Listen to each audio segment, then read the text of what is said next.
Oh, the sound wasn't connected, but welcome everybody. Welcome towards this amazing new stream on the channel. Today, it's going to be a very, very volatile day. It's going to be an amazing stream. And there's a lot to discuss here because, we're going to get Liberation Day, even though they didn't have a second world war, whatever, but Trump calls it Liberation Day, and apparently it's going to be huge. It's going to be apparently also going to cause major volatility on the market. So it is going to be very interesting on how this is going to play out. We've got to talk about it on today's stream here. So I'm going to put off my cap here.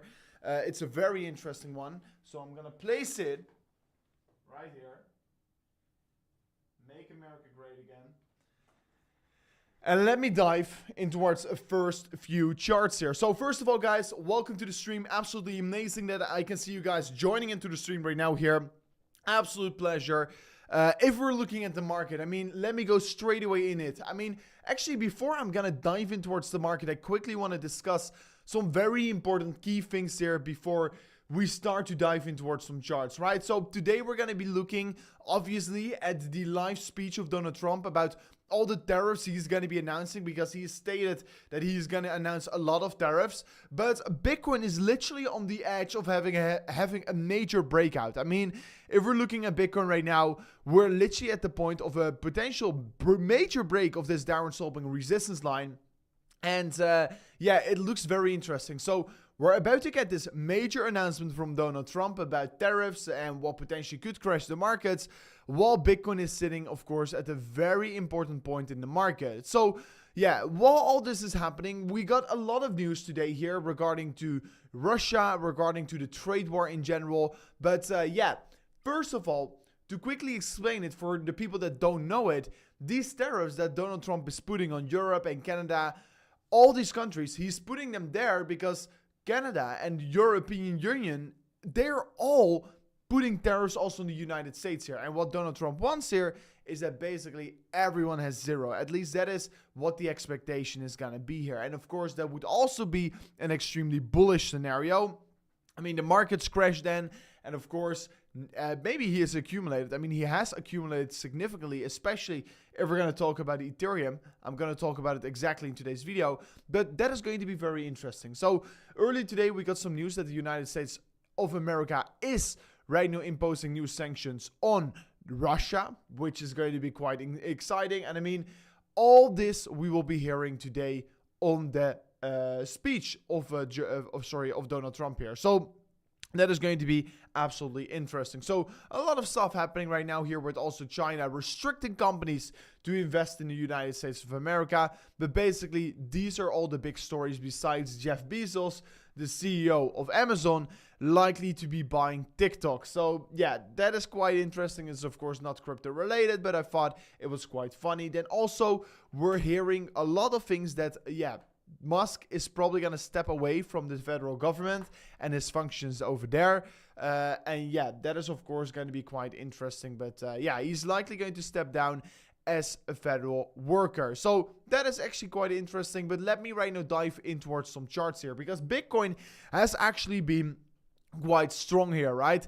Bitcoin has seen a significant bounce back towards the upside after it created exactly the bullish divergence, like you can see over here. It created the bullish divergence. Of course, we all discussed it on the charts and on the channel, and of course on Twitter. Whenever it was getting created, we created a bullish divergence, and boom, Bitcoin moved towards the upside, did an absolutely insane job here to push higher.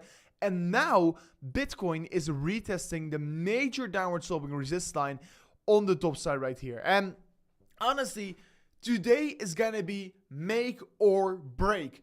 This is really one of the most important downward sloping resistance lines out there. I mean, we are right now still trading in this consolidation phase. We are also looking at an upward sloping support line, but basically we're looking at a compression which is about to be ending anytime soon here. And if you've been watching my daily technical analysis update videos, You know what I think about the market. What I think is basically we need to break above the previous high in order to flip bullish. So yeah, whether we confirm the breakout of this down sloping trend line, what I need to see is also that break above the previous high, because what we're sitting in right now is just a major downward sloping trend for Bitcoin. And whenever we can start to be breaking above the previous high in the market, then I can start to say, okay, now this trend on the bigger perspective is going to be shifting. So this is exactly what I'm looking at this consolidation phase. And of course, whenever we do break above the previous highs is whenever I do think we're going to be moving higher. But ultimately, I've been speaking about this on all my videos recently. In this region right here on the lower side, the market has been very interesting because while we've been sitting in this range right here, the funding rates are quite negative. And not only on Bitcoin, but especially, of course, on altcoins. So yeah, this is very interesting what we're right now seeing here. I mean, negative funding rates, for the ones that don't know it, historically has always correlated with the prices bottoming and then the Bitcoin price, of course, skyrocketed afterwards as well. And yeah, that is just a very interesting thing, which we are once again seeing happening again here. And I mean, fear and greed index, also we're spotting major fear in the market. And just like I say in my daily update videos as well here, where I in-depth discuss this, historically speaking, whenever we see major fears in the market, it does also provide a bottom signal. And yeah, before going further in towards the charts, there is a very interesting chart here on CoinGlass, which basically tells us the 30 bull market peak indicators. And whenever some of them are going to be flashing, we're going to be exactly seeing it on this website. And for example, in the previous bull markets, we've always seen more than 25 of these indicators hit the sell button. And then, of course, we can start to argue, okay, maybe the Bitcoin bull market top is in here. And for example, right now in this part of the cycle, guys, we have still 0 of these indicators being flashed here, which means that we're still not seeing the bull market up here, at least according to the data. So yeah, very excited for that here. Super excited for that here. I'm super excited for that. So yeah, interesting. And all in all, we can pray for Bitcoin, because whatever we are going to be thinking and whatever we are looking at right now here, of course, just like the S&P 500, just like Bitcoin, because Bitcoin is influenced by the S&P 500, because S&P 500 came down massively, Bitcoin followed, S&P 500 bounced, Bitcoin is also bouncing.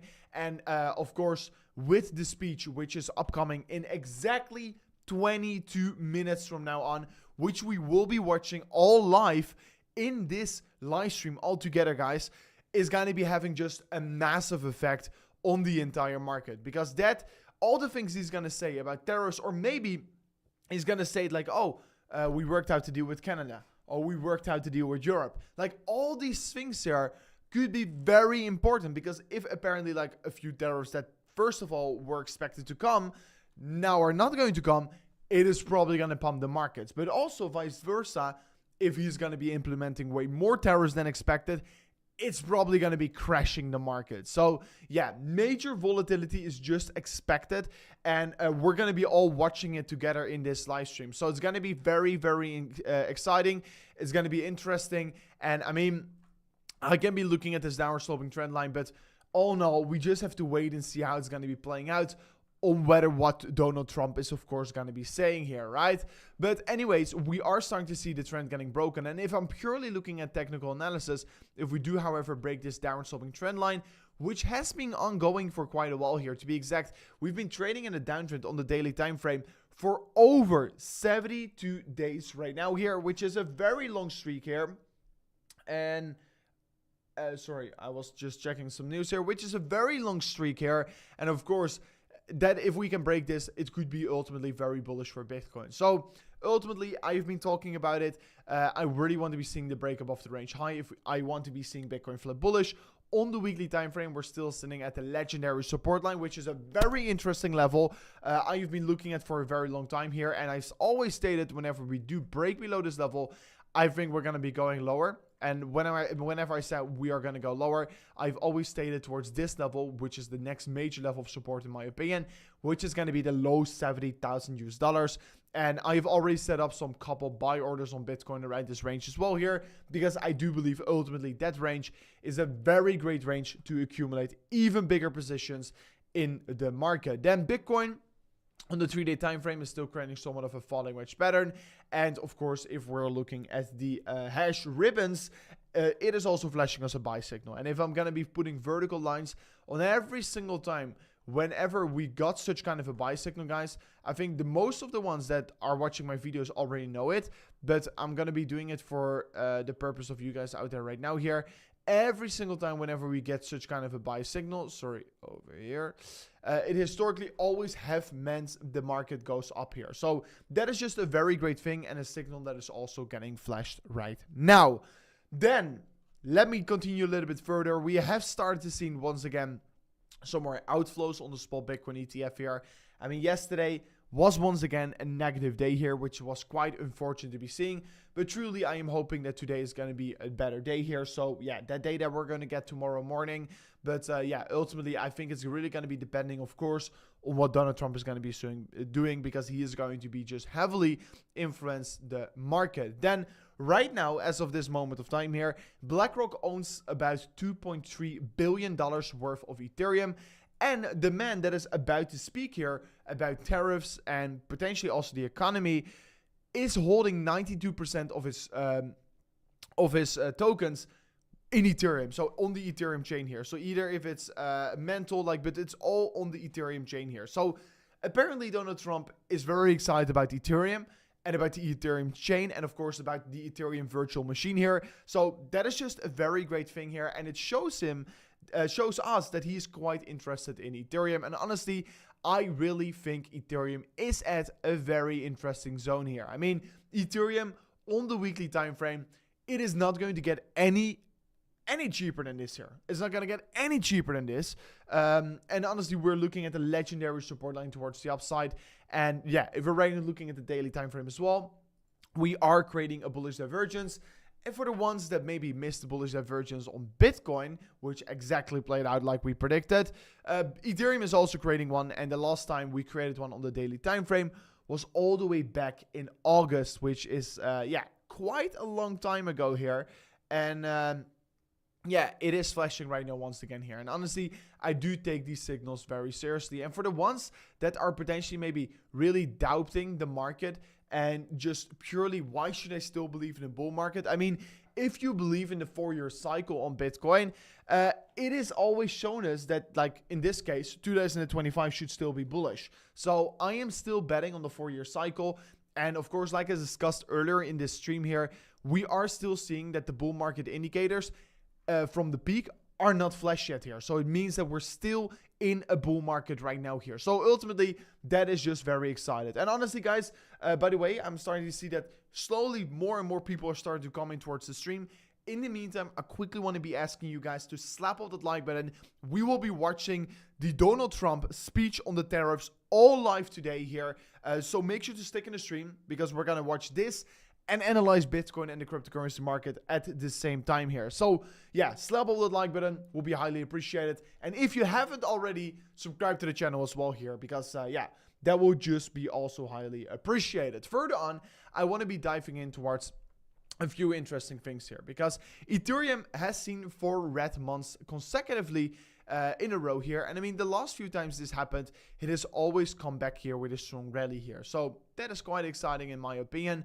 And also, if we're going to be looking at Bitcoin and its MVRVZ cycles, we're right now looking at some part of the cycle where we're probably going to be expanding again here, because so far the MVRZ, which is an overvalued metrics, has not showed us signs that the Bitcoin price action is overvalued whatsoever. But we're going to be looking for one final leg towards the upside. Honestly, if we're going to come back towards the previous highs here, I am going to be a little bit more aggressive with taking profits, but I think we are still going to go towards that point here. So let me quickly zoom in towards the imminent short term here. Bitcoin is still not necessarily creating major volatility on the lower time frames. The 15-minute, I mean, Bitcoin's slowly been creeping up here, And it is showing a lot of strength here. Bitcoin has showed a lot of strength. It has been moving up quite strongly. And if you're really looking at the bigger perspective, you can just start to see that Bitcoin is trying to be breaking back in towards the top side of the region here, back in towards the top side of the range here. But yeah, I mean, this consolidation phase around that 80 to 70K, guys, is already lasting for about 36 days here, longer than a month here, which is quite long. I mean, it is feeling also like weeks here, but you have to imagine as well here, we have not seen an all-time high in already 72 days here. And the consolidation phase, whenever Bitcoin broke 100K, guys, is also a very long consolidation phase. It feels like ages because it has been also ages. I mean, 142 days in this major range has passed so far here. And honestly, I feel like it is going to be time for some more price action, some more exciting price action. And today potentially could be the turning point here with, of course, the speech of Donald Trump here. So guys, let me quickly know in the chat. Are you longing? Are you shorting? What are you guys doing? What are you guys seeing? And what are you guys thinking right now of this market? I'm very curious. And in exactly 14 minutes from now on, it starts. The event of Donald Trump speaking, it starts exactly in 13 minutes and 25 seconds. So that is going to be very, very exciting. So someone is saying, hey, Rover, what are your thoughts about the global money supply here and the correction on Bitcoin? I mean, I have discussed this so many times here, and I'm going to be discussing it once again here because I do believe it is one of the most important things to be discussing out there. So let me quickly remove all my drawings. Let me dive in here because if I'm going to be looking at the M2 money supply with the 10-week lead here, and if I'm going to be overlaying it in the Bitcoin chart, it tells us a very interesting story, right? It tells us a very interesting story. I mean, we have seen that the global liquidity has been moving very closely together with Bitcoin, like you can see over here. And honestly, the global liquidity with the 10-week lead here, so what the expectations are for the global liquidity, has been rising and has showed us clearly a bottom. First of all, it showed us the dump, Bitcoin dumped. And now it's showing us the bottom, and Bitcoin is likely going to be bottoming as well here. Because ultimately, assets, they follow where the money goes, right? And if there's more money printed worldwide, it is ultimately going to cause Bitcoin to go higher. I see a lot of mixed feelings in the chat here. I see people saying I'm going long, I'm going short. A lot of mixed feelings. I guess we have to just wait and see what is going to be happening. But one thing is for sure, and that it is going to be extremely, extremely volatile here. So macroeconomics are about to kick in here. Talking about macroeconomics, guys, if we're looking at true inflation, which is the true inflation in the United States of America, it has dropped towards 1.3% here, which is quite low if you would ask me here. Then on April the 10th, we're going to get the next reading on the actual inflation data from the United States of America. And the consensus is that it is going to be dropping to 2.5%. If this is going to come even colder than expected, it's going to be great for the market. But already it looks to be that the inflation is dropping. But people are afraid, especially experts are afraid, that tariffs are going to cause a major increasement in US inflation. And that would ultimately be very bad because we want to see the inflation come down. Because as the inflation is going to come down, we can start to see Jerome Powell cut interest rates, of course, here. So the most important one out there is, of course, the core inflation. It looks to be dropping once again here to 3%. This is going to be a very important reading, and this will be happening on April the 10th. So that is in 8 days from now on here. So we're going to be watching that also all together, but it's going to be for sure very important. People are saying it's already priced in, the tariff news. Honestly, I do think it's quite priced in here. The markets have been very afraid lately. And yeah, it's most likely that the markets are already counting on such kind of a news event, right? So I do have to agree. I think it's partially already priced in the market a little bit here. But yeah, still we're going to be looking at maybe some unexpected things that he's going to be saying because that could always cause major volatility. So let me quickly take a sip of water.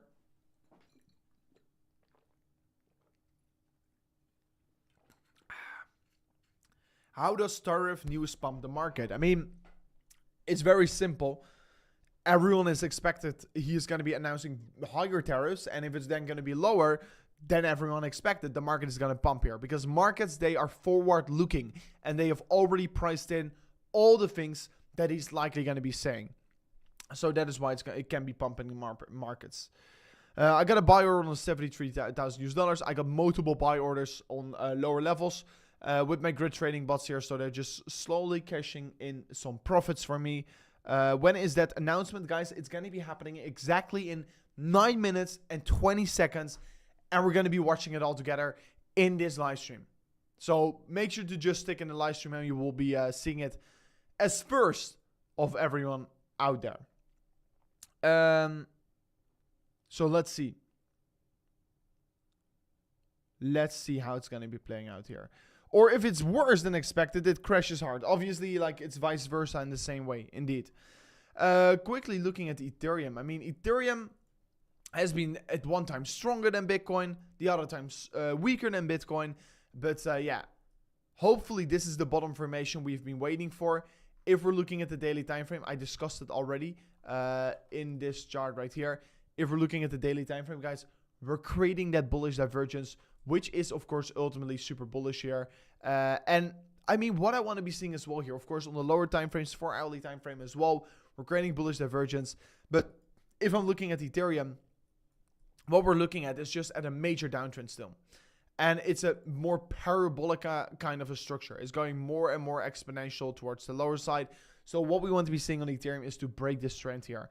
And if we can break, of course, the downward sloping trend here, and that is, of course, to start off with breaking above the previous all-time high, then we can start, all-time high, the previous high in the market, then we can start to look, of course, at the major reversal. So for me, what is going to be a turning point for Ethereum is if we break $2,100. If we break this high right here, it's going to indicate a turning point, and then it's likely a great zone to be starting to accumulate. But there's a lot of resistance ahead of ourselves, which is this major range here between 2,200 and 2,250. So yeah, that is really what I'm looking at. I mean, Free Bitcoin, he's asking me, what are you doing? Are you longing? Are you shorting? What is your take on the market? I mean, honestly, I've been loading long positions lately, and I am not in a position that is, of course, low time frame. So for me, it doesn't really matter if we dump, because I've set my orders up here. And if we dump, I'm just going to be buying more and more, because ultimately I think markets are looking quite bottomed, especially if you're looking at Ethereum. If you're looking at Bitcoin, we're still trading in a downtrend. And I mean, I still have my orders set up here. Also, if we do crash towards the next major range here, which I discussed also in today's video, which is $70,000 to $72,000. So I am long, but I'm clearly aware that we could be dumping lower, and I've set up my orders on the lower side as well. But I do not really think that 72k is a likely level to be hitting, guys. To be very clear, I don't think it's a likely level to be hit, but only if, of course, we do break below this range low here in the market. I think that is going to be important. This range low is going to be crucial. If we break it, we're probably going to be going lower. But yeah, it all depends as well, actually, on the news, which is going to be happening today here. It's going to be huge, the news. So let me quickly check up on CoinGecko what altcoins are going hard here. I mean, yeah, we've not really seen altcoins really performing very strongly. Solana weak. Most of the coins are basically weak right now here, but of course I do get it. It is not very exciting times where we're currently sitting in. These are not exciting times here. So all the money is flowing out of altcoins into Bitcoin. And yeah, that is just literally what we're seeing right now here. And honestly, if I'm quickly going to be looking at the Bitcoin dominance, weekly time frame, we're still setting new all-time highs here.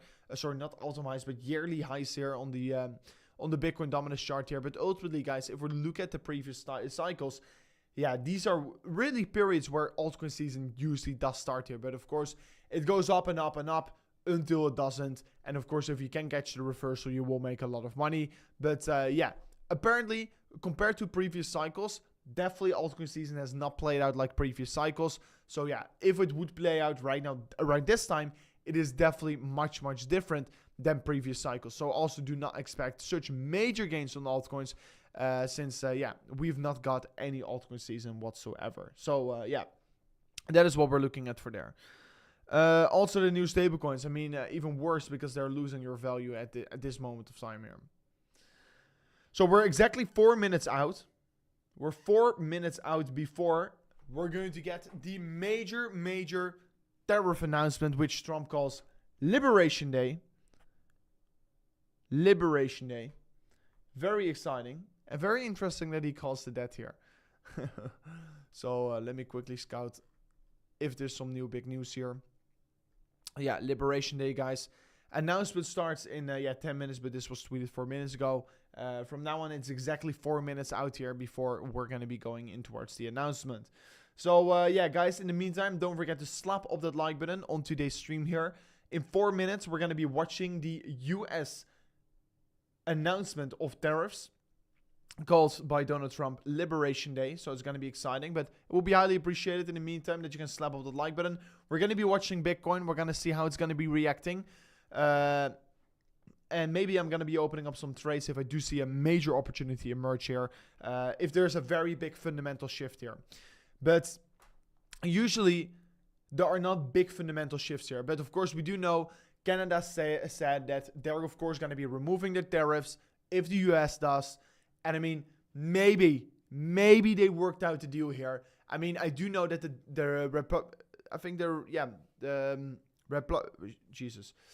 that one side of the party was willing to, of course, not oppose tariffs on Canada because they are trading a lot with each other. So it's going to be very interesting how it's going to be playing out here. It's going to be very interesting. Of course, we got some news that the United States of America is also imposing tariffs on Russia. But we're all going to be finding out here. We're all going to be finding out. Short, please. I mean, guys, I would definitely be very careful. I see some people saying that they're going to be using high leverage, but I should be definitely careful for that. In the meantime, Bitcoin is moving up ever so slightly. Ethereum is exactly doing the same here. So I'm going to be watching. We're going to be all watching this very closely, how it's going to be playing out here. But we're pumping ever so slightly right now here, ahead of the news here. So going to be also looking at the S&P 500 is also moving ever so slightly up here. Guys, expect major volatility. This is really a period where we're expecting major volatility. People are saying Trump is live. I can't see it yet here. He is not live yet. Guys, if he goes live here, you will be the first one to watch here. It starts exactly at 12 a.m. here for me. 4 p.m. Eastern Standard Time. We're going to be watching it all together. We're going to be watching it all together here. And I will be straight away put up the stream here. So just make sure to stick in here. And yeah, it's not live yet here. Some people are always saying incorrect things here. But I'm going to be opening up the stream right now here. Boom. There you got him. Donald Trump. His face. And in exactly 1 minute and 40 seconds, it's going to get started. Bitcoin is going to probably get very volatile. S&P 500 as well here. It's going to be exciting, guys. It's going to be exciting.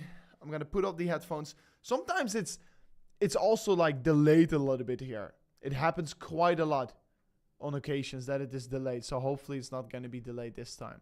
I remembered with the Crypto White House Summit, it was also heavily delayed. But hopefully it's not going to be this time. Yeah, we're 1 minute and 10 seconds out, guys. So let me quickly know in the chat, what do you guys think? What do you guys think? Exciting times, for sure. Yeah, the only way we're going to pump if there's going to be no tariff. No, I know. I don't really agree. I think we're also going to be heavily pumping if he's going to be imposing lower tariffs. Or if he's going to be telling certain conditions under the tariffs will only account or not account. So that's going to be very interesting. Lock in for the dump, guys. I see very mixed feelings in the chat here. Very mixed feelings. Bitcoin is meanwhile almost back above 87,000 US dollars. Doing a very great thing. Doing a very great thing. And it should be going live right now.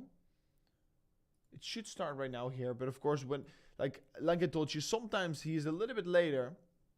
Mr. Donald Trump here. So yeah, whenever he is going to go live, you will be the first one to know here. I see no news outlet out there is yet live. So yeah, sometimes there are like 4 or 5 minutes of a delay. I think it's going to be the case again here. But whenever it does start, we're going to be watching it together. So, yeah, we have it open. It's going to be exciting. It's quite interesting that Trump is like usually too late. It's quite interesting. It happens so many times that he is too late for these kinds of things here. It's a big event here, but apparently that is just normal. I think he just want to hype up some people. Bitcoin, not doing too much here, but really, guys, we're expecting also the US 500. The major volatility is going to come whenever he's going to be starting to speak. What do I think? I explained it many times, so I explained it many times here, what I think. But you have to watch back the video because I did a deep dive. Can't say it in one word. Can't say it in one word.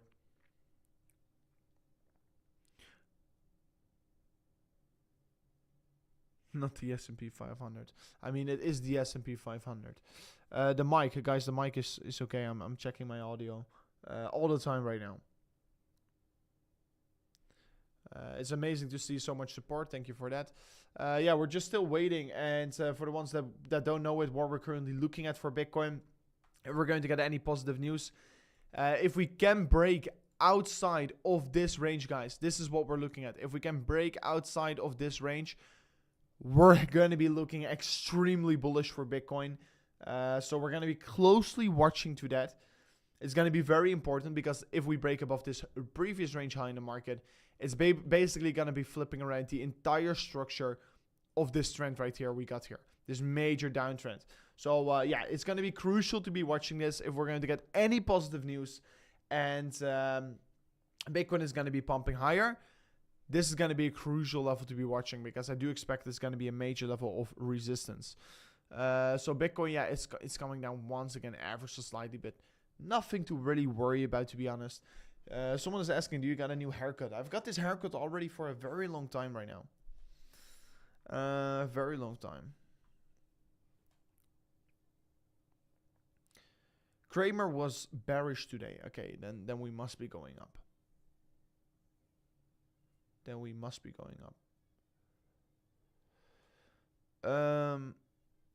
Let's see. Someone is saying lower the volume on the mic. Please just put the volume of the video down. Then it's a little bit easier. Okay, guys. I got some breaking news here. So before the... this is some very important breaking news here. So before the live stream starts here, we got some news out here from Donald Trump. And this news is according to... Sorry, this is not breaking news. Sorry. This is basically the expectation of the Trump tariff target prediction. So this is very interesting. So basically, which countries are going to get major tariffs? And the expectations are, of course, that China and Canada are going to get major tariffs. So yeah, pretty big here. Pretty big here. And right now, at this moment of time, the US stock market is going ever so slightly up here. So ultimately, higher stock market is great for the market. So yeah, we're still looking at that here. That's very great. That's very great. Still waiting for the ones that don't know it. We're still waiting for the... Oh, it's starting. It is starting. But it hasn't started yet here. So I think, yeah, it's starting right now. So, okay, I'm going to be putting up the stream, guys. I'm going to give you the sound as well.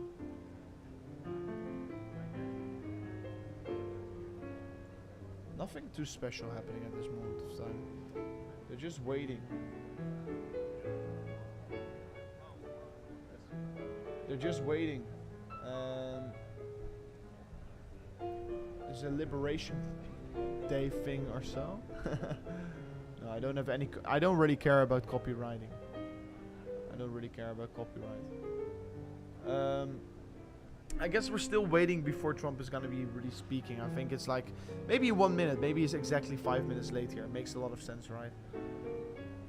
Yeah, the volume is low because the volume is actually low on this thing here, guys. Don't worry about the volume. It will be okay here. You will be hearing if he speaks loudly enough. Loudly enough. More than loudly enough. I'm gonna be putting down the volume for now here because it's not really interesting anyways. Oh, my volume is not great. A nothing burger. Me too, bro. I want to sleep as well. I want to sleep as well. But these are things you have to see. These are things you just have to see.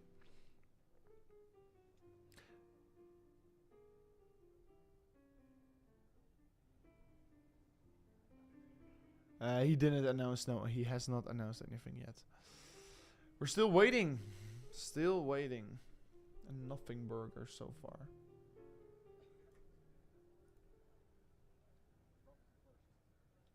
I see JD fans walking up there. Oh.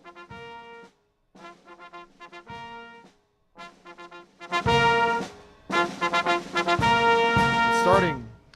Ladies and gentlemen, the President of the United States. Okay, we're gonna watch. It's gonna be getting volatile now.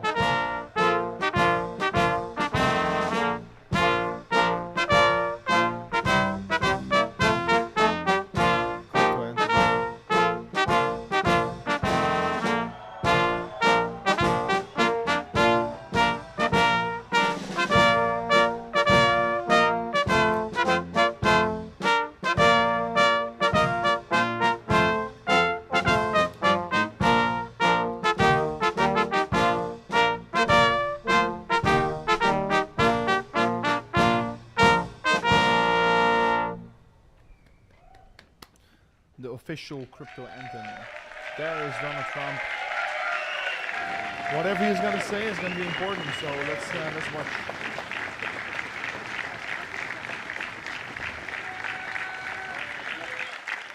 Thank you very much. Thank you. Nice crowd. What a good-looking group of people. Well, we have some very, very good news today, and a lot of good things are happening for our country. Please sit down. My fellow Americans, this is Liberation Day, waiting for a long time. April 2nd, 2025 will forever be remembered as the day American industry was reborn, the day America's destiny was reclaimed, and the day that we began to make America wealthy again. We're going to make it wealthy, good and wealthy. For decades, our country has been looted, pillaged, raped, and plundered by nations near and far, both friend and foe alike. American steelworkers, auto workers, farmers, and skilled craftsmen, we have a lot of them here with us today. They really suffered gravely. They watched in anguish as foreign leaders have stolen our jobs, foreign cheaters have ransacked our factories, and foreign scavengers have torn apart our once beautiful American dream. We had an American dream that you don't hear so much about. You did 4 years ago, and you are now, but you don't too often, and for many years and decades even, you didn't hear too much about. Our country and its taxpayers have been ripped off for more than 50 years, but it is not going to happen anymore. It's not going to happen. In a few moments, I will sign a historic executive order instituting reciprocal tariffs on countries throughout the world. Reciprocal, that means they do it to us and we do it to them. Very simple, can't get any simpler than that. This is one of the most important days, in my opinion, in American history. It's our declaration of economic independence.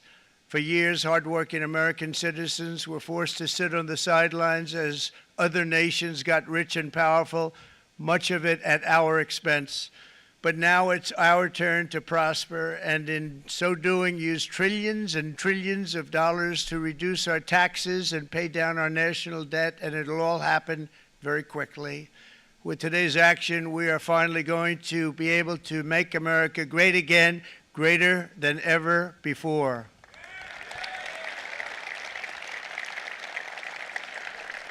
Jobs and factories will come roaring back into our country, and you see it happening already. We will supercharge our domestic industrial base. We will pry open foreign markets and break down foreign trade barriers. and ultimately more production at home will mean stronger competition and lower prices for consumers. This will be indeed the golden age of America. It's coming back, and we're going to come back very strongly. We're pleased to be joined on this momentous occasion by Vice President J.D. Vance. J.D., thank you. Thank you. Thank you very much. Where are you, J.D.? No, that wasn't too hard to find. I was looking, you know, he likes to take a low-key attitude, so it'd usually be sit right in front. He's gaining a lot of confidence, Mike, isn't he? And nearly my entire cabinet is here, as well as Speaker Mike Johnson, who's done an amazing job.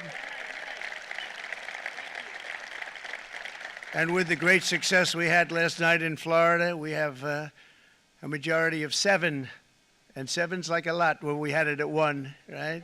You've done a fantastic job, and many of the members of the House and Senate are with us. Senators, Congressmen, thank you all for being with us. We appreciate it.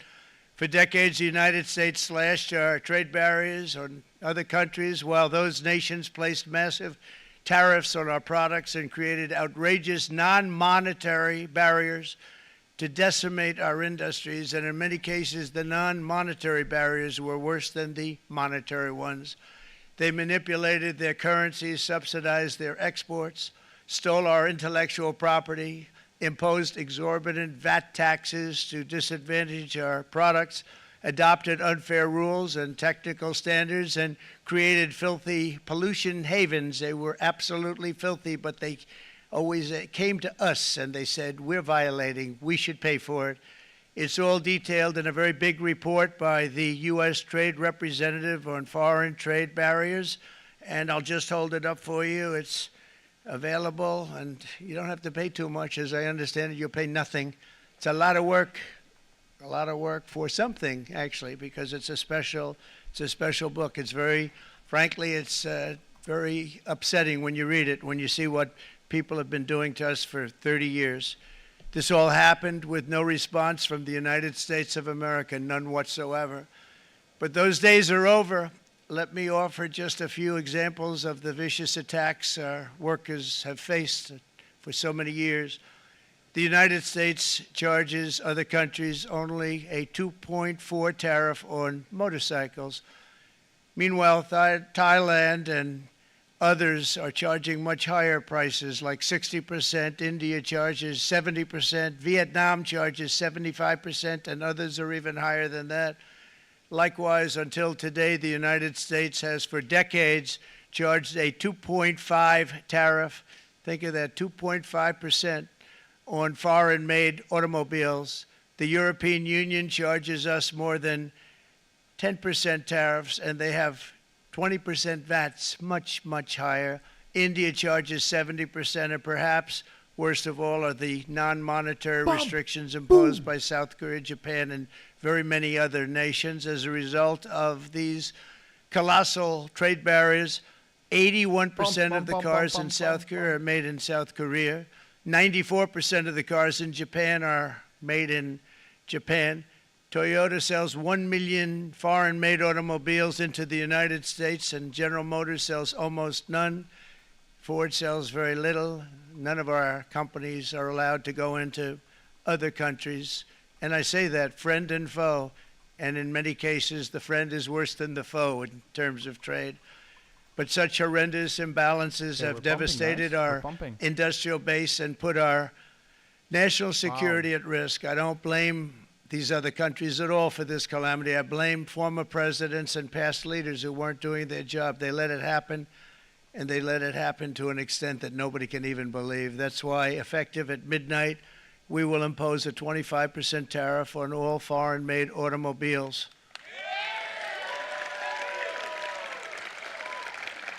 Thank you. Brian, I'd like to have you come up here for a second, okay? I just see him sitting. He's been a fan of ours, and he understands this business a lot better than the economists, a lot better than anybody. Brian, say a few words, please, would you? Thank you, Mr. Thank you. President. It's a great honor to have you. Thanks. Thank you, Mr. President. I grew up just north of Detroit, Michigan, in Macomb County. known as the home of the Reagan Democrats. My first vote for president was for Ronald Reagan. I thought that was going to be the best president I ever saw in my lifetime until Donald J. Trump came along. I have watched my entire life, I have watched plant after plant after plant in Detroit and in the metro Detroit area close. There are now plants sitting idle. There are now plants that are underutilized. And Donald Trump's policies are going to bring product back into those underutilized plants. There's going to be new investment. There's going to be new plants built. And the UAW members, and I brought 20 of them with me, they're sitting right over here. We support Donald Trump's policies on tariffs 100%. So, Mr. President, we can't thank you enough. And in 6 months or a year, we're going to begin to see the benefits. I can't wait to see what's happening 3 or 4 years down the road. Thank you, Mr. President. What a great guy. He got it right from the beginning. He got it before almost anybody else. This group over there, they got it too. And you know, we won the state of Michigan. We won almost all of them, but we won Michigan by a lot, and I want to just thank you all. The auto workers were fantastic. The Teamsters were fantastic. Yes, we're pumping. Everyone was pretty good, I will tell you. Thank you very much. I appreciate it. You're going to be very happy very soon, and you probably see what's happening with all of the, not only car companies, but car companies in particular. See it with all of the ones they're moving, they're announcing day in, day out. You're seeing it. Nobody's ever seen anything like that. With today's actions, we're also standing up for our great farmers and ranchers who are brutalized by nations all over the world. It's brutalized. Canada, by the way, imposes a 250 to 300% tariff on many of our dairy products. They do the first can of milk. They do the first little carton of milk at a very low price, but after that it gets bad, and then it gets up to 275, 300%. So when they're figuring what's Canada charging, they say, oh, about 2%, 3%. But take a look at what happens down the road. When you look a little bit, it's not a pretty picture, and we don't like it, and it's not fair. It's not fair to our farmers. It's not fair to our country. And with countries like Canada, you know, we subsidize a lot of countries and keep them going and keep them in business. In the case of Mexico, it's $300 billion a year. In the case of Canada, it's close to $200 billion a year. And I say, why are we doing this? Why are we doing this? I mean, at what point do we say you got to work for yourselves, and you got to, this is why we have the big deficits. This is why we have that amount of debt that's been placed on our heads over the last number of years, and we're really not taking it anymore. Through non-tariff barriers, the European Union bans imports of most American poultry. You understand? They say, we want to send you our cars, we want to send you everything, but we're not going to take anything that you have. Australia bans, and they're wonderful people and wonderful everything, but they ban American beef, yet we imported $3 billion of Australian beef from them just last year alone. They won't take any of our beef. They don't want it because they don't want it to affect their farmers. And you know what? I don't blame them, but we're doing the same thing right now, starting about midnight tonight, I would say. And China charges American rice farmers an overquota, it's called, a tariff rate of 65%. South Korea charges 50%. Actually, they charge different, from 50% to 513%. And Japan, our friend, charges us 700%. But that's because they don't want us selling rice and other thing. Who can blame them, Madam Secretary? Agriculture, great job you did on eggs, by the way. The egg prices came down 50%.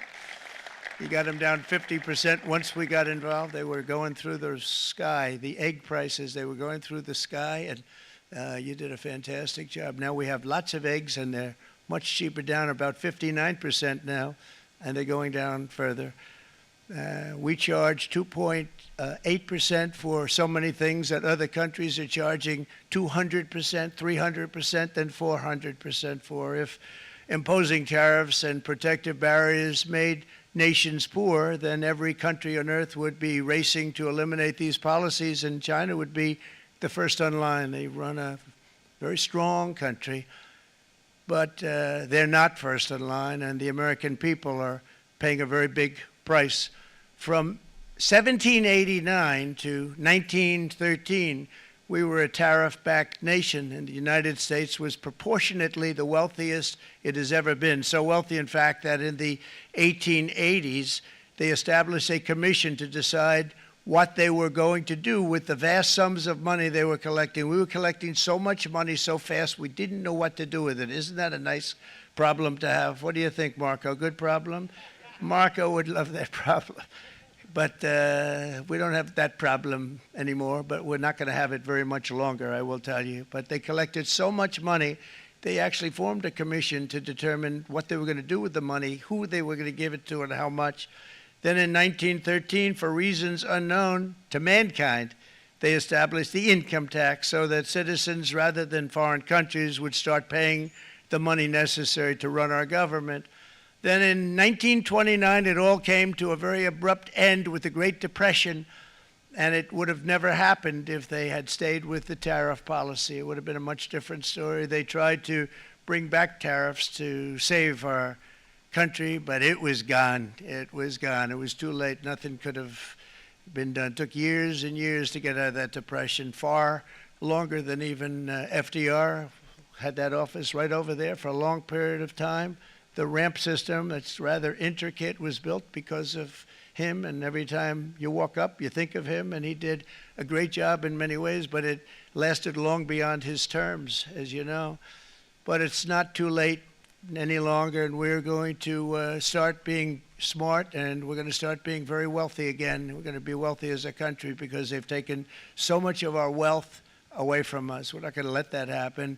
We truly can be very wealthy. We can be so much wealthier than any country. It's not even believable, but we're getting smart. Nearly a century later, in the face of unrelenting economic warfare, the United States can no longer continue with a policy of unilateral economic surrender. We cannot pay the deficits of Canada, Mexico, and so many other countries. We used to do it. We can't do it anymore. We take care of countries all over the world. We pay for their military.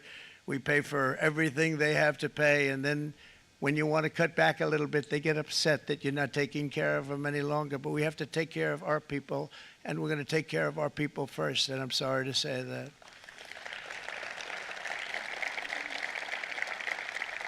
And today we're standing up for the American worker, and we are finally putting America first.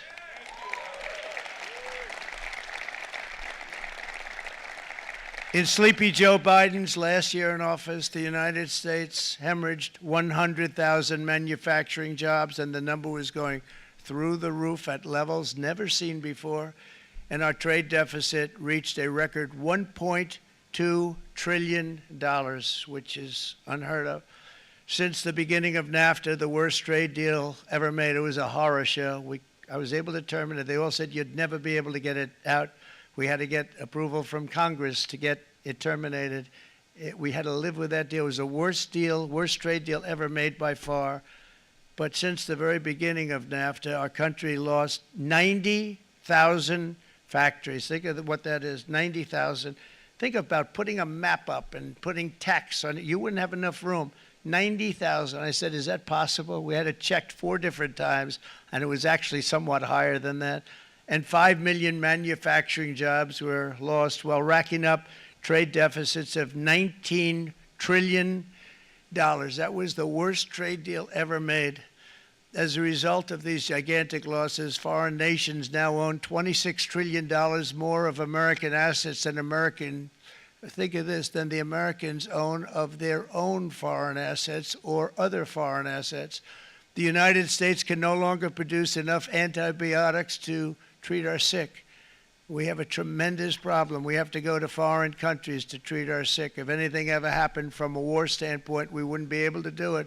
We import virtually all of our computers, phones, televisions, and electronics. We used to dominate the field, and now we import it all from different countries. A single shipyard in China now produces more ships every year than all of the American shipyards combined. Think of that. And it was a business that we used to dominate. We used to dominate it totally. In short, chronic trade deficits are no longer merely an economic problem. They're a national emergency that threatens our security and our very way of life. It's a very great threat to our country. And for these reasons, starting tomorrow, the United States will implement reciprocal tariffs on other nations. It's been a long time since we even thought of that. We used to think about it a lot. We didn't think about it for many decades, and you see what's happened. For nations that treat us badly, we will calculate the combined rate of all their tariffs, non-monetary barriers, and other forms of cheating. And because we are being very kind, we're kind people, very kind. You're not so kind when you got ripped off with your salaries. My auto worker friends and my Teamster friends and all of the unions that typically voted Democrat, they're not voting Democrat anymore because worker, whether union or non-worker, they're for the Republicans now. That's what happened. But we will charge them approximately half of what they are and have been charging us. So the tariffs will be not a full reciprocal. I could have done that, yes, but it would have been tough for a lot of countries. We didn't want to do that. I'd like to see the chart if you have it. Could you bring it up, Howard? This is our great Secretary of Commerce, Howard Lutnick. Thanks, Howard. So if you look at that, China, first row, China, 67%. That's tariffs charged to the USA, including currency manipulation and trade barriers. So 67%, I think you can, for the most part, see it. Those with good eyes, with bad eyes. We didn't want to bring, it's very windy out here. We didn't want to bring out the big charts because it had no chance of standing. Fortunately, we came armed with a little smaller chart. So it's 67%, so we're going to be charging a discounted reciprocal tariff of 34%. I think, in other words, they charge us, we charge them less. So how can anybody be upset? They will be because we never charge anybody anything, but now we're going to charge. European Union, they're very tough, very, very tough traders. You know, you think of European Union, very friendly. They rip us off. It's so sad to see. It's so pathetic. 39%, we're going to charge them 20%, so we're charging them essentially half. Vietnam, great negotiators, great people. They like me, I like them. The problem is they charge us 90%. We're going to charge them 46% tariff. Taiwan, where they took all of our computer chips and semiconductors. We used to be the king, right? We were everything. We had all of it. Now we have almost none of it, except the biggest company is coming in. We're going to end up with almost 40%. Lee Zeldin's working to get their approvals. And it's an amazing company. Mr. Wei, of one of the great companies of the world, actually. They're coming in from Taiwan, and they're going to build one of the biggest plants in the world, maybe the biggest for that. But 64%, we're going to charge them 32%. Japan, very, very tough, great people. And again, I don't blame the people for doing it. I think they're very smart in doing it. I blame the people that sat right in that Oval Office, right over there, right behind the Resolute desk or whichever desk they chose. Japan, 46%. They would charge us 46%, and much higher for certain items like cars, you know, little items like cars. 46%, we're charging them 24%. India, very, very tough, very, very tough. The Prime Minister just left, and he's a great friend of mine, but I said, you're a friend of mine, but you're not treating us right. They charge us 52%. You have to understand, we charge them almost nothing for years and years and decades, and it was only 7 years ago when I came in, we started with China charge. We took in hundreds of billions of dollars from China in tariffs, and they understood, honestly. President Xi understood. He said, look, I understand, and the other countries, and they all understand. We're going to have to go through a little tough love, maybe, but they all understand. They're ripping us off, and they understood it. Prime Minister of Japan, Shinzo Abe. He was a fantastic man. He was unfortunately taken from us, assassination.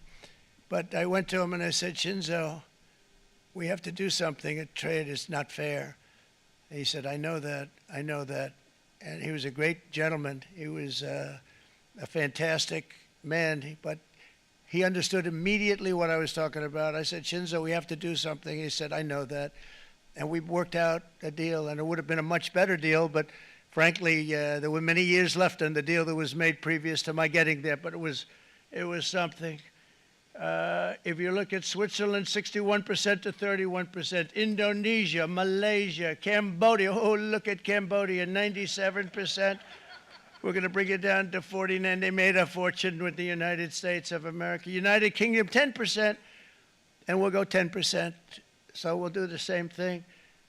South Africa, 60%, 30%, and they've got some bad things going on in South Africa. You know, we're paying them billions of dollars, and we cut the funding because a lot of bad things are happening in South Africa. The fake news ought to be looking at it. They don't want to report it.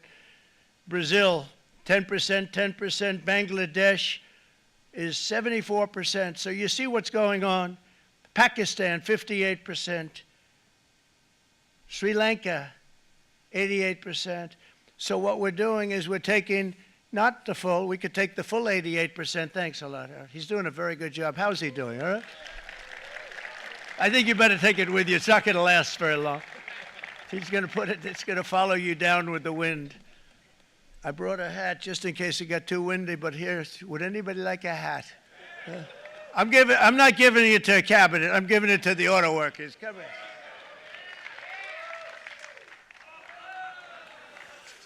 Thank you, fellas. Get it. That's it. That's it. They deserve it more than our cabinet. Our cabinet has plenty of hats. But you see the numbers. The numbers are so disproportionate. They're so unfair. At the same time, we will establish a minimum baseline tariff of 10%. You notice that on the chart?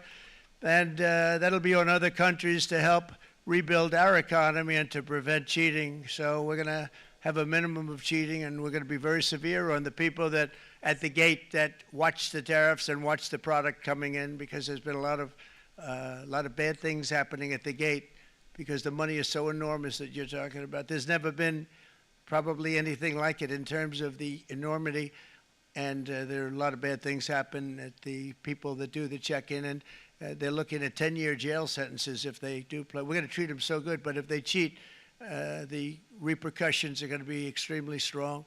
Foreign nations will finally be asked to pay for the privilege of access to our market, the biggest market in the world. We're right now the biggest market in the world. We had a great country 4 years ago in terms of the economics. We were doubling up on China. We were doing so well. Nobody was going to catch us, but so much of it slipped away over the last 4 years under Biden.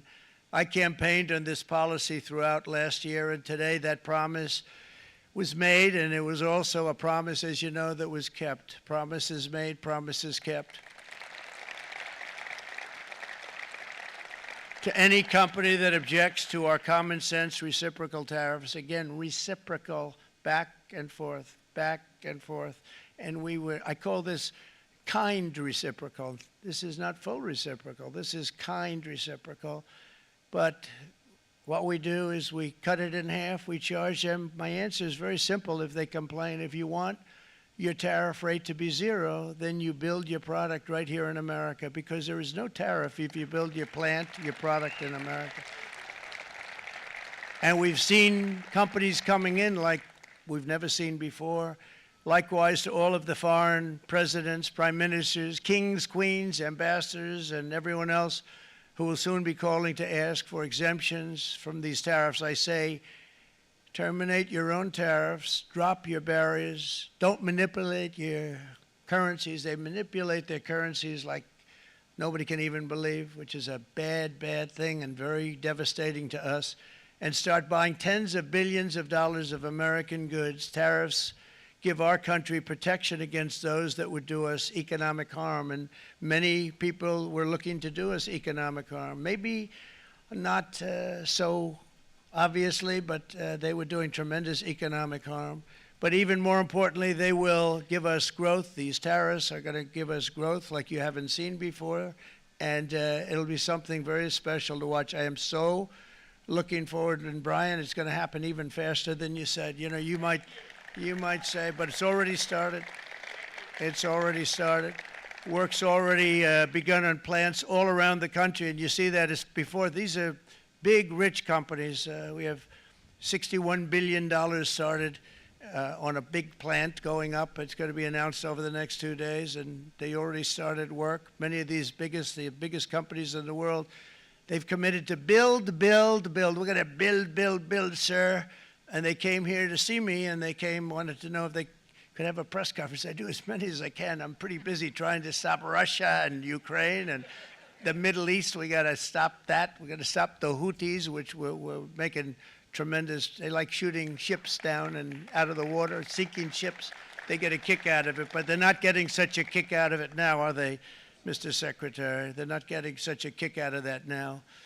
But here are just a short list of some of the companies that have already announced and committed to investment. And this is a company that built its factories and its plants in China. Apple is going to spend $500 billion. They never spent money like that here. They're going to build their plants here. SoftBank, OpenAI, and Oracle, great companies, are investing $500 billion almost immediately. NVIDIA, a hot company, is investing hundreds of billions of dollars. They just announced. TSMC, the biggest, most important company in the world of chips from Taiwan, with no investment from us, is investing $200 billion. And they said the reason was, number one, the election of November 5th, and number two, the tariffs. They don't want to pay the tariffs, and the way they're not paying it is to build their plant here. So we're going to go from almost no percentage. We used to have 100% of the chip market. Now it's all in Taiwan. Almost all of it's in Taiwan. A couple of other countries, but mostly in Taiwan. And think of it. We had 100%. We lost it because of people in that office that didn't do their job. They allowed it to be stolen from us. Johnson & Johnson, great company, $55 billion. Eli Lilly, $27 billion. Meta is investing $500 billion. Wow. The Mac is investing $20 billion. CMA, CGM, $20 billion. And then you have Merck and Clarios, Stellantis, General Motors, GE Aerospace, Honda, Nissan, Hyundai are all putting in billions and billions of dollars, and they're committed 100%. So. And we've never had, and this is after 2.5 months. This is after just a short, this all took place as soon as we came out with what everybody wanted to do. You know, I watched a gentleman today on television, used to work with Lee Iacocca, a very respected automobile person, and he said, you know, because they're asking people, and they try and get as many negative people as they can, but they can't find them too much. It's pretty hard to find in terms of what we're doing, especially when they see all this investment. They said, so tell me, what do you think of what Trump is doing from the automobile standpoint? He said, I can't believe it. Somebody is finally, he's an older guy, real pro, really top guy, with Lee Iacocca. He said, I never thought I'd see the day when this would happen, where somebody had the courage to go and do what has to be done. This is transforming our nation. Our entire nation is going to be transformed, not only with the cars, but on every single other item that's built. We're going to become an industrial powerhouse. And he said that so beautifully today. In fact, I'm going to find out, I'm going to get a tape, and Bruce, I'm going to get that tape, and I'm going to send it to you out in Long Island, and you're going to play it for the people and all your union workers and your non-union workers out there. You got a pretty even split. But we have, so far, it looks like we're going to have about $6 trillion of investments, and you wouldn't do that in years in this country over the last number of years. $6 trillion, and that's going to be much higher by the end of the year. And think of what $6 trillion is. You wouldn't have even a small percentage of that under this other system. We're going to be an entirely different country, and it's going to be fantastic for the workers. It's going to be fantastic for everyone. There will never have been a transformation of a country like the transformation that's already happening in the United States of America. It's an incredible thing to watch, and it's incredible to meet with the top people, people that you read about, very wealthy people, or people that are great managers and executives and presidents of big public companies, and to watch the enthusiasm they have now that they didn't have. They gave up on our country. They went to foreign countries and they built. Companies are pouring into our country at levels never seen before with jobs and money to follow, and it's really beautiful. In the coming days, there will be complaints from the globalists and the outsourcers and special interests and the fake news. Always, the fake news will always complain. But never forget, every prediction our opponents made about trade for the last 30 years has been proven totally wrong. They were wrong about NAFTA. They were wrong about China. They were wrong about the Trans-Pacific Partnership, which would have been a disaster if I didn't terminate it. If I didn't terminate that, United Auto Workers, you would have had no jobs in this country. You would have had no jobs. It was all going to other countries. In my first term, they said tariffs would crash the economy. Instead, we built the greatest economy in the history of the world. And again, I have great respect for President Xi of China, great respect for China, but they were taking tremendous advantage of us, and I commend them for that. I say, hey, if you can get away with it, that's okay. But, you know, they understand exactly what's happening, and they probably, most of them are saying it's about time they did something, but, and they're going to fight, and they're going to fight fair. Everyone's going to fight. You know, it's like, I say to the leaders, look, you got to take care of your country, but we have to start taking care of our country now. We can't do what we've been doing for the last 50 years. From the day of my election, the stock market went up in my first term 88%, with NASDAQ going up 155%, more than any president has ever had in any term in office, by far.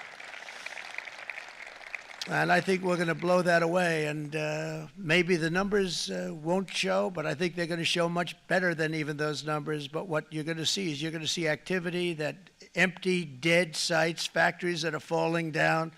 Those factories will be knocked down, and they're going to have brand new factories built in their place. They're not only talking about renovating, they're talking about brand new, the best anywhere in the world, the biggest anywhere in the world. I have a friend who builds car plants, and I said, I want to see the biggest and the best. He said, well, we have to go to Mexico. I said, no, I want to see it in the United States. He said, we're not building them in there. This is a year and a half ago during the campaign. He said, we're not building it. You'd have to go to Mexico. When I was starting to decide to run, and I went to #1 in the polls very rapidly, I want to say, like, let's say in the first hour. And then shortly thereafter, it looked like I was going to win, and the fake news was saying, oh, no, don't do this. What they don't know is if I didn't win, they would have really been in trouble, because nobody wants to read them anyway. But I tell you what, when it looked like I was going to win, I announced that I was going to be doing exactly what we're talking about today. Great consistency, actually, because I've been talking about it for 40 years.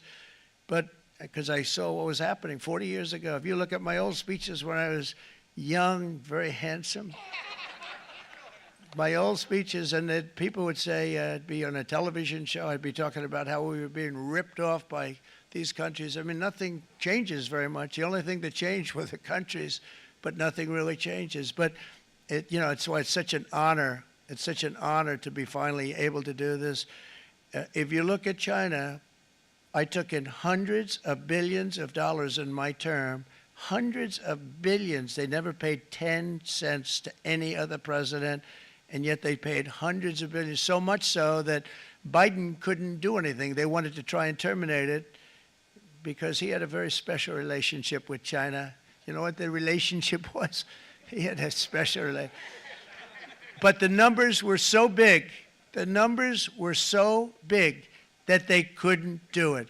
So they did ease it up. They did things that they shouldn't have done. They made it a lot more comfortable for them, but they couldn't do it because the numbers were hundreds of billions of dollars, and I did that. And we were on our way to doing something like incredible. And then we had a very bad election happen, a very bad election. A lot of bad things happened. So when I said we got to do it again, I said we have to make it too big to rig. And we made it too big to rig, and we won in records, and it was a monumental win. And it was such an honor to see so many of you, like Brian and your friends, here with us to celebrate, and to more importantly celebrate what we're doing, because that wouldn't be a full celebration if we didn't do this, because this will be an entirely different country in a short period of time. It'll be something the whole world will be talking about it. The critics made the very tired predictions earlier this year, but in February, core inflation dropped to the lowest rate in 4 years. And the price of eggs, as you know, just in a month and a half, we were there for 4 weeks. And the first week, I got blamed for eggs. I said, I just got here. They said, eggs have gone up at like 250% and you can't get eggs. And they were going crazy. And I said, I just got here. And then we got to work on eggs, and we got to work on everything. And our great Secretary of Agriculture, you did a fantastic job. Brooke Rollins, she did a fantastic job. And as I said before, the price of eggs dropped now 59%, and they're going down more, and the availability is fantastic. They were saying that for Easter, please don't use eggs. Could you use plastic eggs? I said, we don't want to do that. We want to, and you really came through. It's an amazing job. Thank you very much, Brooke. You did great. But likewise, an old-fashioned term that we use, groceries. I used it in the campaign. It's such an old-fashioned term, but a beautiful term, groceries. It sort of says a bag with different things in it. Groceries went through the roof, and I campaigned on that. I talked about the word groceries for a lot, and energy costs now are down. Groceries are down. Gasoline is way under $3, and people are beginning to be able to buy things and live again. We brought prices way down. We created 10,000 already in a few weeks, new manufacturing jobs. And it was that took place in 1 month, numbers that they haven't seen in a long time. We had virtually no inflation under my term. We had virtually no inflation for 4 years, but after transitioning over to Sleepy Joe, it went from almost non-existent to the highest in the history of our country.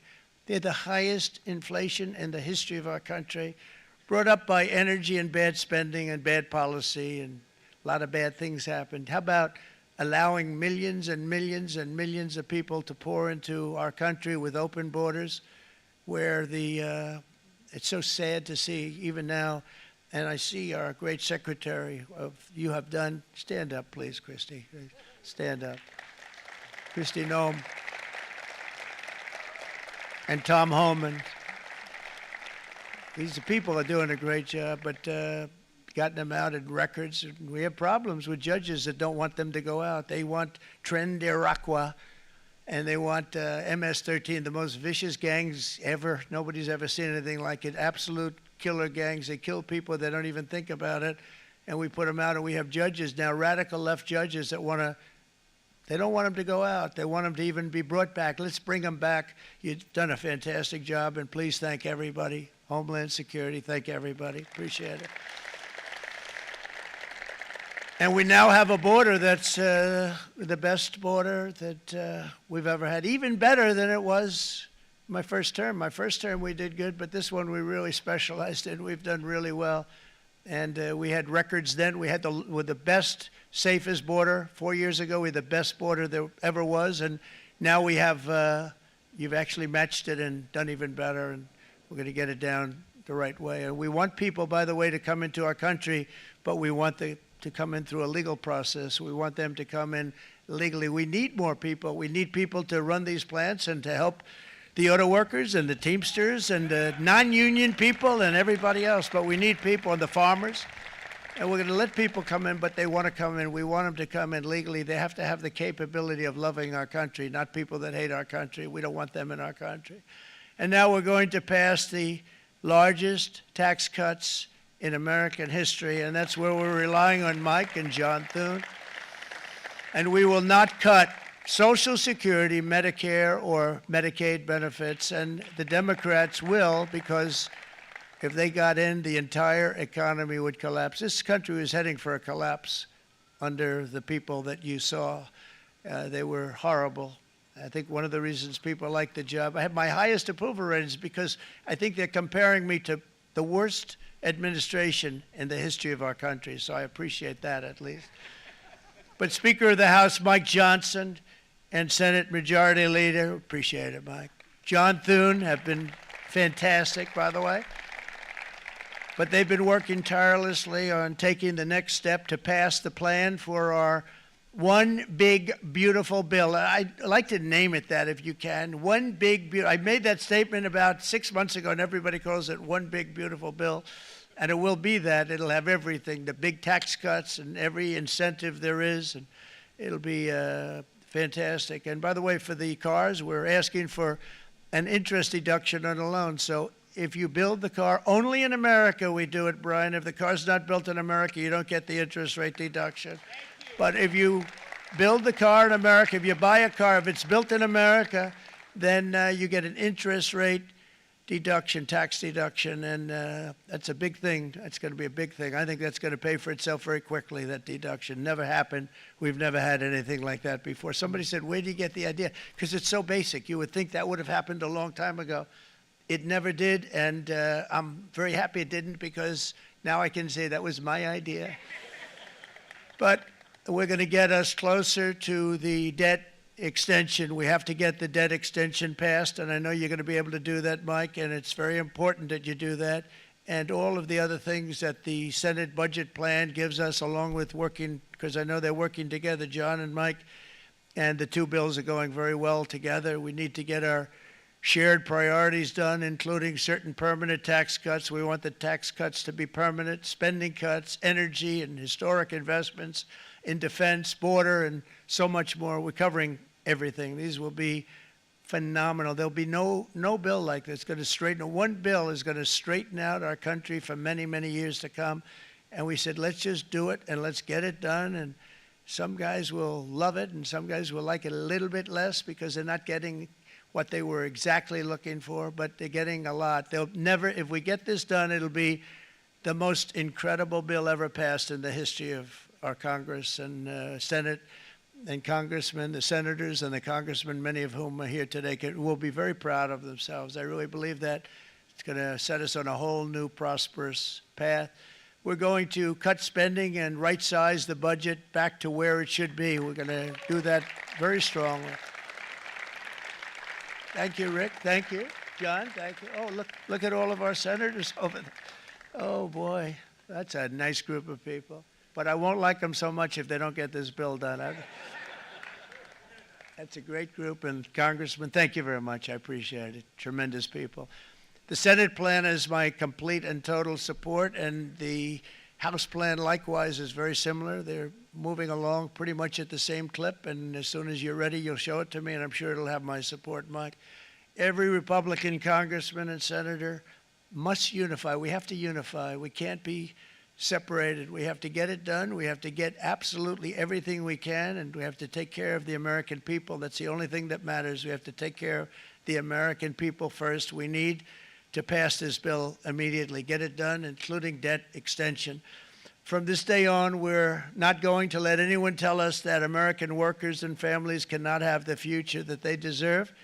We're going to produce the cars and ships, chips, airplanes, minerals, and medicines that we need right here in America. The pharmaceutical companies are going to become roaring back. They're coming roaring back. They're all coming back to our country because if they don't, they got a big tax to pay. And if they do, I'll be very happy, and you're going to be very happy, and you're going to be very safe. We're going to build our future with American hands, with American heart, American steel, and we're going to build it with American pride like we used to. We're approaching our 100th day as president and have been given credit by a lot of people, actually, even some of the fake news. Can you believe it? Which in this case hopefully isn't fake, for having done more in that time than any other administration in the history of our country in the first 100 days. I think we've had an amazing in terms of what we've done, what we've gotten accomplished. I'd like to see if we can get that war ended and another war from not starting in the Middle East. We have to get Russia. They're losing 2,000 on average, 2,500 people a day, young people, soldiers, Russian. Think of that, 2,500 through some days, but on average probably over about a 1 week period, it's 2,712, they say. They're losing those soldiers. They're dying. They're being decimated. And they're not from our country, but they're from other countries. But they're human beings. They're from Russia. They're from Ukraine in this period, most of them. And we're going to get it stopped. It's a senseless war that would have never happened if I was president, and it shouldn't be allowed to go on. And I think we're being given good cooperation by Russia and by Ukraine, but we have to get it stopped. It's humanity. It's humanity. It's a terrible thing. This will be a very big moment. I think you're going to remember today. It's going to be a free nation that we're dealing with. We're going to have a very free and beautiful nation.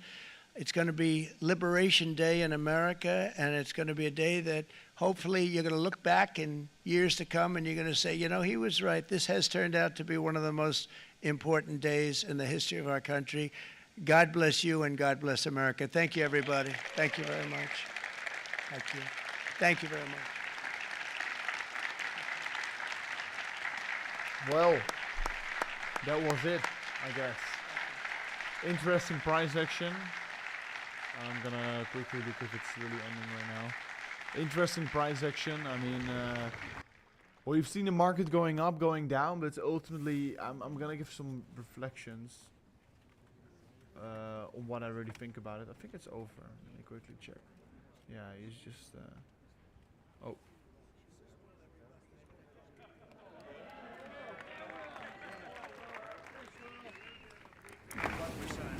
Good afternoon, y'all. We have two documents prepared for the president's signature today.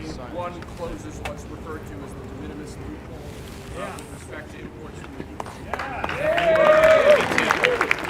Not even Hail Mary.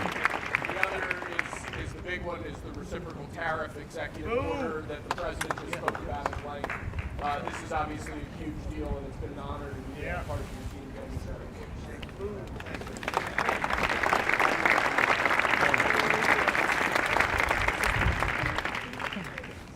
Big step. Yeah, he's signing the orders. Nothing outside of that.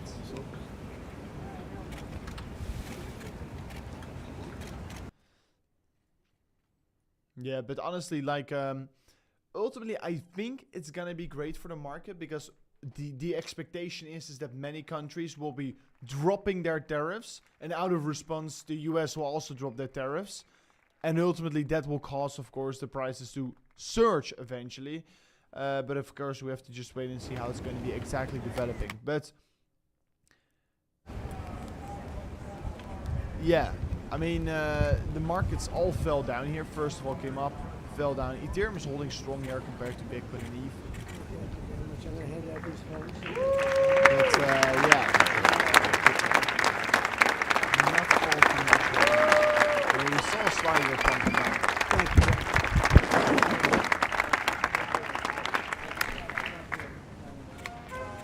Mr. President, what do you say to American families who are worried they'll pay more?